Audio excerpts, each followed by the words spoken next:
Hey everybody, Matt with TheLowCashHomestead. If you're not subscribed to the channel, please click that subscribe button. Hit that bell and choose all notifications if you like what you see. And of course, if you like what you see, please hit the like. If you dislike what you see, hit the dislike. It really helps with the YouTube algorithm. Thank you very much. Have a great night. Howdy, Matt with TheLowCashHomestead. So this truck, and you see that pallet on the back, that's a 9-foot pallet. That is 1/3 of my high tunnel. Because they keep not getting it right. And they have rescheduled this stop over and over and over again because of rain and mud. And they're out here now, but he's only got 1 out of 3 of the pallets. So they claim they're gonna be back tomorrow. Thank you very much. Have a better day than I'm having. Well, hello everybody. This is Matt with TheLowCashHomestead, and we are looking at a whole big stack of high tunnel right here. They finally got it to me. We were finally able to get it off the truck. We had to hand hump it. And then we unloaded it up by the road because they couldn't get back here. And then we used our little tractor and cart to get everything back here and get all the parts sorted out. These aren't all the parts, but this is all the metal parts. We have another crate up there that has all the film and fabrics. We have our channels and our hand cranks assembly here. Our all thread, our guides, all that good stuff is here. And then what we did is we started our corner post. I'm gonna walk over there to this. We have our first corner post in. And in the meantime, Mrs. TheLowCashHomestead is out of the doctor's visit. So that's our first corners post, and they give you this nifty little driver that fits down in there that you can smack it so you don't mess up the tops of the posts. So what we're gonna do in the meantime is we're gonna go through with a weed whacker, and we're gonna clean up all the areas where we're gonna have to drive these posts in. I've said before I didn't get too horribly in depth with the primary garden. We wanted to get production out of it, and we are getting plenty of production out of it, but I didn't get too in depth with the primary garden because I need to get that high tunnel up. So I'm pretty excited that that's going on. I have some help that's going to be coming tomorrow, Saturday, and Sunday to help out. Here's another thing I wanted to show you. Look at this tunnel of food. Look at these picklers. That's going to make some fantastic pickles out of those picklers and these picklers. And everything's coming up through nice. I do have some burn on my tomatoes. I'm gonna have to give them a little bit of extra water. But look at this tunnel here. Let's go. Let's just take a look. These are our Asian long beans. Look at these Asian long beans, and these have been. I took these in the market last week, and they were very, very popular. And what I actually did is I took one and I hung them off the sides of my table and said, "Hey, check out these long beans." And people stopped and people bought. And so we're doing good there. And they're coming all through the tunnel. So we're gonna walk back around this way and take another look. And that is our tunnel. This side seems to be doing a little better. Probably because of the way the sun is. I didn't want to orientate them the other way because then they'd be blocking. But if you take a look, that is just beautiful, beautiful growing habitat. We have tomatillos that are starting to come in, little tomatillos there. We've got these little tomatoes everywhere. We've got, oops, I didn't mean to step on that. I just stepped on a tomatillo. The tomatillos were afterthoughts. Again, bam, look at these beans. Thing about these Asian long beans, you don't want to let them go too far because then they turn into this. And they're still good, but they're less eye appealing. And then look at these. I'm going to try and shoot today without eating anything. These super sweet 100s, those are coming in. Lots of nice peppers down here. This plant here is, you know, I haven't pulled it out, but it's been eaten on, and I caught the guy eating that and threw him into the chickens. We've got some nice Rutgers down there. Are they in the shade a little bit? Yes.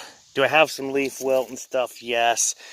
That's not typically a big deal. I never even worry about that stuff. I don't worry about things like this tomato plant here. I think maybe I burned it a little bit.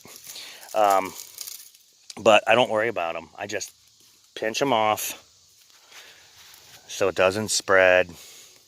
And does burn spread? Well, no, not really. But and then look at these beautiful little guys. Oh, they are ripe. They're ready, just dropping right off. So I'm gonna eat that. These are these little yellow pears, tomatoes. And those are fantastically delicious, I'll tell you what. Forget about Lucky Charms, guys.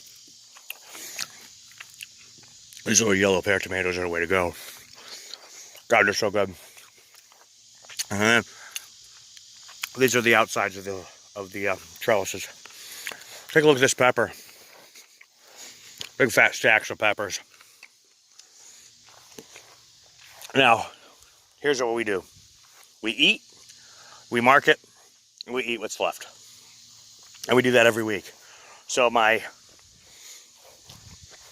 offerings at market each week are a little bit different. Let's take a look.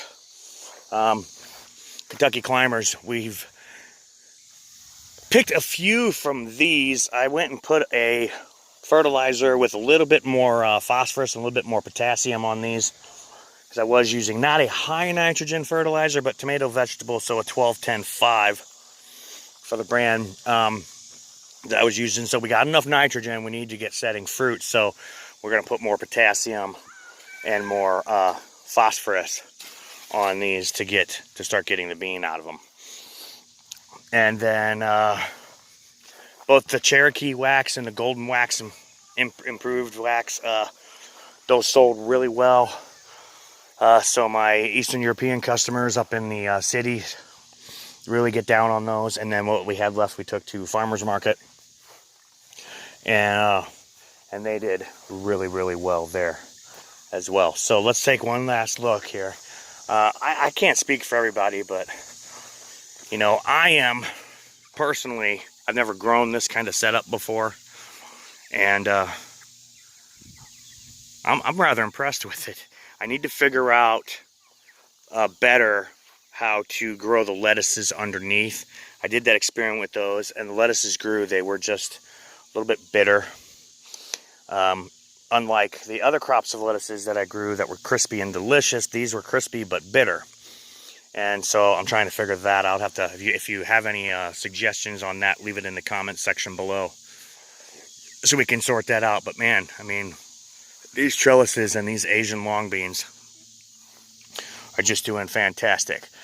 So we've got the first peg way down there. That's the first peg for our high tunnel. The second peg, we're doing a 30x60. It's going to end up down here, right around down here. And when Mrs. LowCashHomestead gets back from her doctor's appointment, we're going to go get some braided mason line, because I had some, but not enough. And so we're going to get that braided mason line, and we'll start getting this strung out. My objective is to get this first run lined out and driven before my help gets here tomorrow. So while we're waiting on that, we're going to go through and trim up all the areas that I didn't do anything with. And we're going to rotate the birds. And a lot of times what I love to do with the birds is like take a weed eater, weed down the section they're going to be in, pull them forward, and watch them go BS crazy on it. And then when they stop picking the ground is when I will toss out some grains for them. Met with TheLowCashHomestead, give you an overview of how we're going to do things today. And once again, I think that's just a beautiful, beautiful growing setup. Thank you very much. Have a great day. Good evening, everybody. This is Matt with TheLowCashHomestead. Today, it's almost about 8 o'clock tonight, and today has been a very long and very tiring day, but we did get quite a bit of stuff done. So let me give you kind of an idea of what's going on here. Okay, so behind me, see that big metal thing back there? That is the first rafter in our new Gothic style high tunnel. And let me see if I can switch this camera around while you're talking. I can't. So let me just kind of give you a little bit of a look. Okay, so I make a mean pickle, and this is one of the secrets to my mean pickles, and that is a national pickler. If you guys are growing national picklers, you're in for a nice treat. If you've got a good pickle recipe. I make a mean pickle. I've given them away before as, hey, special, buy 2 of something and I'll give you this, you know, this pickle. They won't let me sell them at market because of, I don't know, certified kitchen or some goofy bureaucratic nonsense. But everybody that I've gave them away to loves the pickles I make with these. And they want to come out to my private property and buy them. Whether or not we're going to do that, I don't know. I do enjoy a certain amount of anonymity. So that's where we stand there.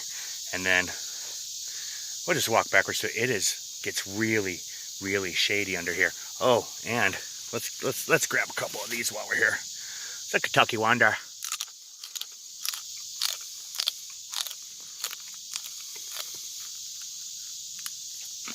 They're delicious and crunchy. They're fantastic. So here's what's going on. Right back there, that big metal frame, that's first rafter of our 2,000 square foot. Well, that's 1,800 square feet of our Gothic high tunnel. The ground here is sloped quite a bit. So what we actually ended up doing is putting some extension poles on this side. And let's see if I can get over here where you can see them. Boom, boom, boom. Here we are. Extension poles. This is going to give me an additional 2 feet. And then I will walk down here. I'll walk down here real quick. It's kind of hard to get good shots of stuff when you're in selfie mode. I don't shoot selfie mode very often, so bear with me. Okay, so this is going to give me, let's go up here. Oh, about 10 feet of vertical grow. Because by the time we get down to this end, we have our leg, then our peg, then our extension peg, and then our high tunnel post. This would be, if this ground was on grade, then this would be at the bottom.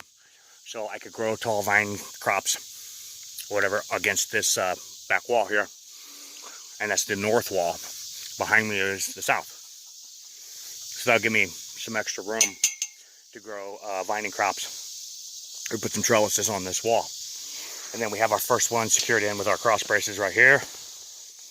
And that just secures down to the next pole below. Let's walk back over here. And I'll meet you over there. I told you in a previous video, not even chickens can kill this stuff. We drug the chicken tractors over it before we started construction on the high tunnel. And here it is. It's all right back again. And even some of the places where I dug it out and gave it away and shipped it to people and customers who purchased it and everything like that, it's coming back. It's almost impossible to kill. Let's go over here. So what we have here is we have the rest of our high tunnel rafters. And I just built all of these today. I had some help today finishing the foundation, getting that first end rafter up, and then I assembled all these rafters. This is 30 feet wide.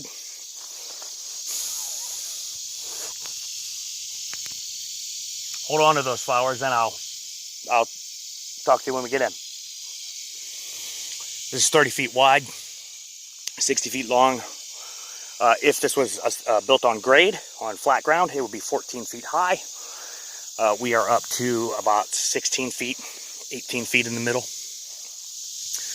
because the ground slopes, so we put those extension posts in and everything like that to make this fit. Cost an additional amount of cash. I don't remember how much, $300 or $400 to put those extra pieces in.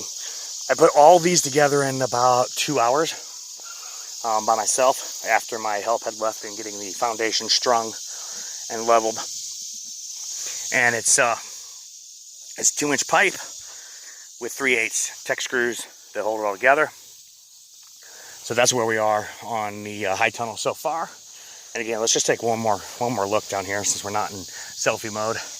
Boom, boom, boom, boom. That thing is much taller. It's an additional like 2.5 feet taller than what it would be if it was built on a level grade, because we put those extension posts in to compensate for the grade change, which when we shot it out, I say shot it out, we actually strung it out with strings and water tubes and determined that it was 2 foot of difference from this side to that side. Over there is a secondary garden, so we're hoping to qualify that garden, that secondary garden, when the official comes out and inspects the completed high tunnel. So that's kind of where we are. Just want to give you an update on the high tunnel. This whole tarp here was filled with parts, and the only parts that are left on here now are the purlin parts. There's a lot of other additional parts: clamps, bolts, eye hooks, gearboxes, things like that. These here are for the roll-up system, for rolling up the sides at these posts here.